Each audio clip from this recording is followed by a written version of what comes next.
Welcome all to my YouTube channel Uni Class Chemistry, Class 12 Chemistry, Chapter number 1, Solid State को आज हम cover करने वाले हैं.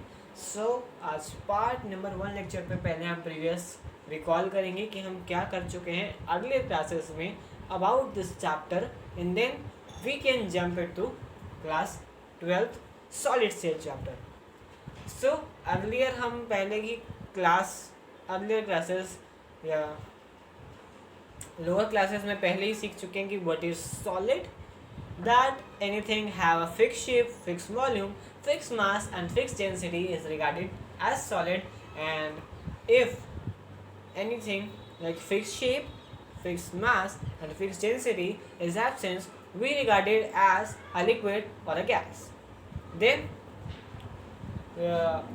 definition of the solid is completed. अब हम देख लेते हैं types of solid. सॉलिड कितने टाइप्स के होते हैं? अब सॉलिड होते हैं दो टाइप्स के. Then as the term says solid are of two types. We consider as true solids and pseudo solids.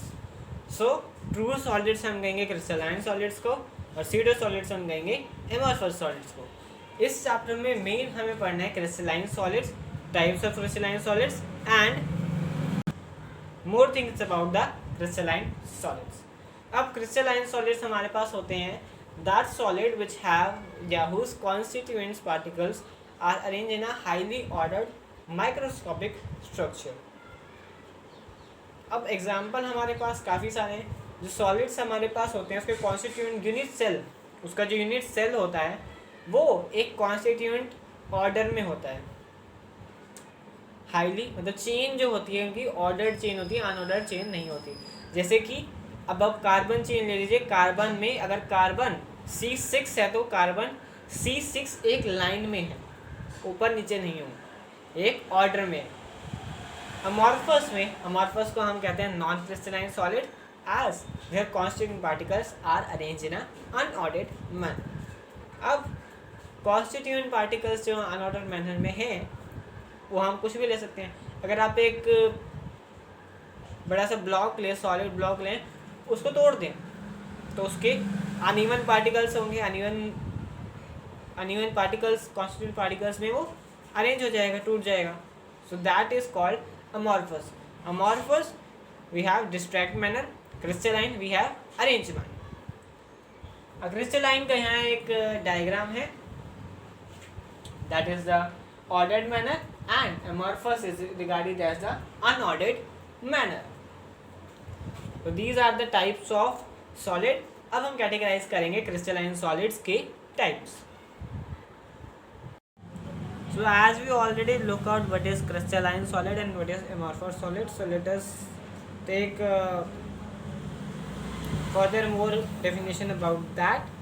जो क्रिस्टलाइन सॉलिड्स होते हैं उसमें large number of small crystal होते हैं. Each have a definite shape होती है, geometric shape होती है. In crystal arrangement of constituent particles is order. Long order की चेन होती है, तो लॉन्ग रेंज ऑर्डर की चेन होती है, which means regular pattern of arrangement particles repeat करते जाते हैं. मतलब रेगुलर पार्टिकल जैसे ये एक अरेंजमेंट है, ये अपने आप को रिपीट करेगा एवरी टाइम. अब इसके एग्जाम्पल हमारे पास जो हैं वो हैं sodium chloride and quartz are typical example of crystalline solid. Now amorphous solid. Amorphous में ग्रीक शब्द एमॉर्फस, ग्रीक वर्ड एमॉर्फस का मतलब है नो फॉर्म. मतलब the shape is of no form, तो कोई भी डेफिनेट ज्योमेट्रिक शेप नहीं है.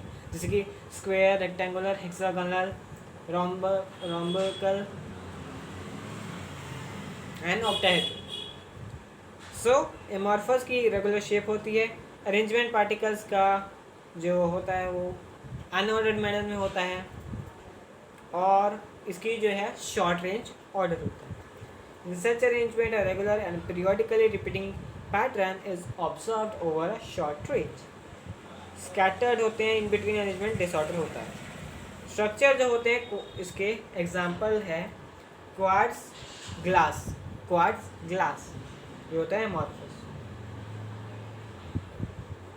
The structure of amorphous solids is similar to liquids. glass, rubber and plastics are typical example of amorphous solids. अब यहाँ पर कुछ इसका दोनों के ऊपर कंपेयर किया हुआ है कि क्रिस्टलाइन सॉलिड्स जो होते हैं शार्प मेल्टिंग पॉइंट होता है, अदर हैंड पे एमॉर्फस सॉलिड्स हैं हमारे पास उसके soften over a range of temperature, मतलब शार्प नहीं होता, वो सॉफ्टन होती है उसकी रेंज टेम्परेचर की, मेल्टिंग पॉइंट की, and can be moulded and blown into various shapes. Plastic है हमारे पास, उसको वेरियस शेप्स में हम मोल्ड कर सकते हैं. वेदर अगर एक क्रिस्टलाइन सॉलिड है तो उसको ज़्यादा हम मॉडिफाई नहीं कर सकते. On heating they become crystalline at some temperature. इसको हीट करें तो क्रिस्टलाइन होते रहते हैं, सम टेम्परेचर जाकर कुछ इनका डेफिनेट टेम्परेचर होता है जहाँ पर ये as a crystalline solid behave करने लगते हैं. Some glass objects from ancient civilization are found to become milky appearance in of some crystallisation.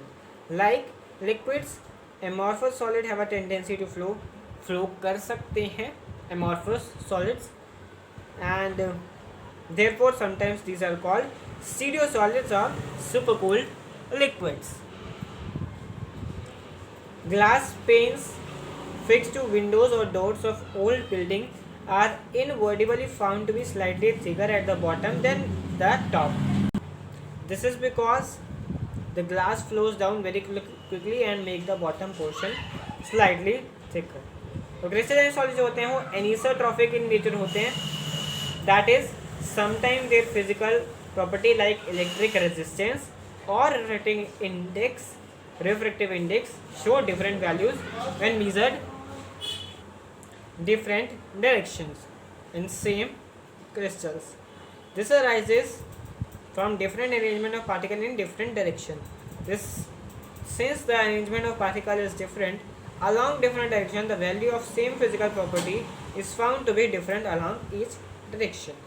Amorphous, on the other topic, isotropic in nature होते हैं. It is because there is no long range order in them and arrangement is irregular along all direction. किसी भी direction में वो इसकी जो order है वो सेम नहीं रहता, इसी वजह से ये आइसोट्रॉपिक है. Therefore value of any physical property would be same along any direction. These are the crystalline and amorphous solids. Brief description of crystalline and amorphous solid. And here we are continuing crystalline solids by categorizing the three categories of crystalline solids. So and then we classify crystalline solid. We got 4 categories of that: molecular, ionic, metallic and covalent.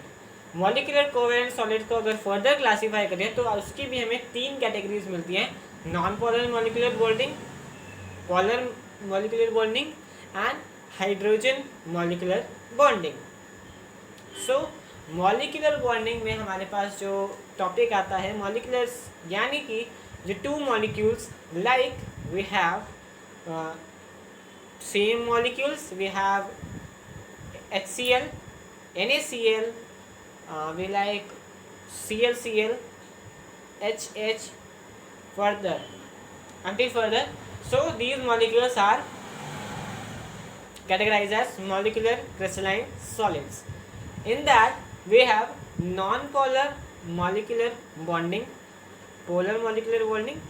So these are the two which are dependent on poles: non-polar molecular bonding and polar molecular bonding.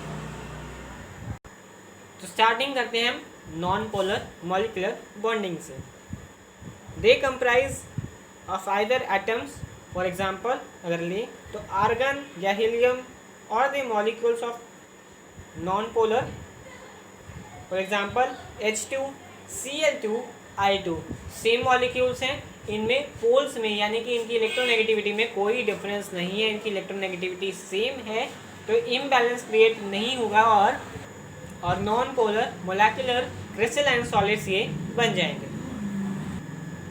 So in atoms या molecules में week dispersion force या London force होता है, जो हमने class 11th में further पढ़ रखा है इसके बारे में, as well as they are soft and non conductors of electricity because electronegativity इनकी सेम है तो कंडक्टिंग नहीं करेंगे.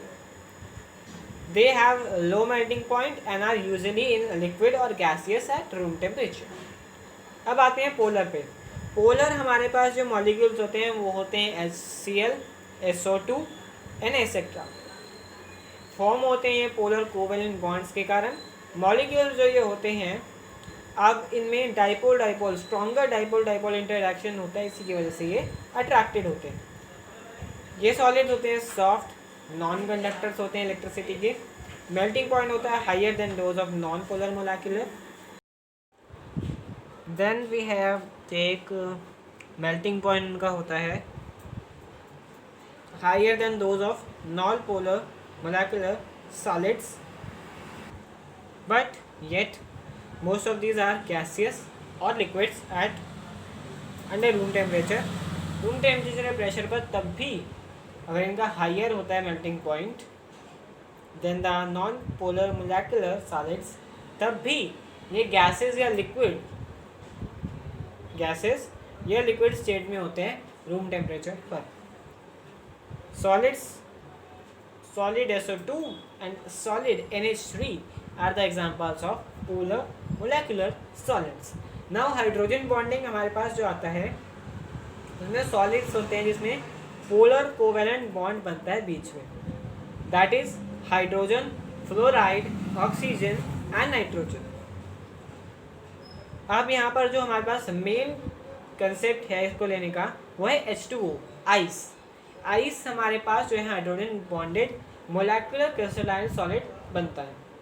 अब ये भी नॉन कंडक्टिंग होता है, इलेक्ट्रिसिटी नहीं कंडक्ट करता, और वॉलेटाइल लिक्विड होता है, soft solid under room temperature. Room temperature अगर प्रेशर पर रख देते हैं then ice will melt and the bond जो उसके होते हैं वो ब्रेक हो जाते हैं. Then we have ionic solids. अब ionic solids depends on ions and ions are the constituent particles of ionic solids. अब ये सॉलिड्स 3 डायमेंशनल अरेंजमेंट से बनते हैं, केटायन, अनायन और उन दोनों की स्ट्रॉन्ग इलेक्ट्रोस्टैटिक फोर्सेस है, क्योंकि केटायन पॉजिटिव और नेगेटिव तो इलेक्ट्रोस्टैटिक फोर्स तो बनेगी. Then these solids are hard and brittle in nature. Hard और ब्रिटल यानी कि अगर हम ब्रेक करेंगे तो वो काफ़ी मजबूत होंगे, ब्रेक होने में ज़रा इनर्शिया होगा उनका ज़्यादा. Then these solids are hard and brittle in nature. High melting point और बॉइलिंग पॉइंट दोनों होंगे इसके. Since ion are not free to move they are electric insulator in solid state. Solid state पे ये insulator होंगे बगैर कि इसमें पॉजिटिव और नेगेटिव दोनों आयंस प्रेजेंट है. इन द मोल्टन स्टेट और इन डिजॉल्व इन वाटर, अगर इन डिजॉल्व कर देंगे आयंस को then we have electrons are about to flow and they generate a electric current which we can use it later. So ions free to move हो जाते हैं water में. अगर aqua solution ये बना दें, एक्वा सोल्यूशन अगर एग्जाम्पल भी लें तो हमारे पास NaCl है. NaCl एक्वा सोल्यूशन में डिजॉल्व करो, Na positive, Cl negative, they will conduct electricity. Then metallic solids. Metals are orderly collection of positive ions surrounded by or held together by sea of free electrons. These electrons are mobile and evenly spread out through the crystal. Then each metal atom contribute one or more electrons toward the sea of mobile electron. These electron and mobile electron are responsible for high electrical and thermal conductive, क्योंकि metals जो होते हैं metal conductor होते हैं. अब आप iron की बात करें, कॉपर की बात करें, एल्यूमिनियम की बात करें, उसमें conductors they are classified at conductors होते हैं. कंडक्टर्स में इलेक्ट्रॉन्स फ्री टू मूव होते हैं. अगर ये फ्री टू मूव है इलेक्ट्रॉन तो free to move electrons can produce electrical charges and hence their conductivity is higher than the molecular and ionic crystalline solids. So that's the metallic. Now covalent. अब covalent किसी भी दो molecular bonds का आपस में जुड़ जाना, दैट इज अ कोवेलेंट और network bonding. A wide variety of crystalline solids of non-metal और यहाँ पर नॉन मेटल बॉन्डिंग होती है. Result the formation of covalent bond between adjacent atoms of crystal. They are also called giant molecules. Covalent bond are strong and directional in nature. एक direction होती है उनकी. Then therefore atoms are held very strongly. Extremely high melting point है and even decompose before melting. Insulator होंगे because they are non-metals that do not conduct electricity. among that diamond और silicon carbide typical example है इसके. Exception यहाँ पर आती है कि कोवेलेंट बॉन्ड में ग्रेफाइट हमारा एग्जांपल आता है. बाय दैट एक्सेप्शन के साथ वो है that's not a non conductor, this is a conductor. Graphite electricity conduct करवा सकता है बजाय कि वो कोवेलेंट नियर नेटवर्क बॉन्डिंग में इंक्लूडेड है. बिकॉज डायमंड और ग्रेफाइट के स्ट्रक्चर में काफ़ी डिफरेंस है, इसी वजह से diamond can not conduct electricity but graphite can conduct electricity and it is a good conductor of electricity and as well as a good solid lubricant. So that's the different properties of solids. We have learnt about constant particles, bonding, examples, physical nature, electric conductivity, melting points, सभी हम cover कर चुके हैं इसमें. And that's all for the lecture. I hope you all will understand what I have taught. Thank you so much. And in next lecture we will continue crystal lattice and unit cell.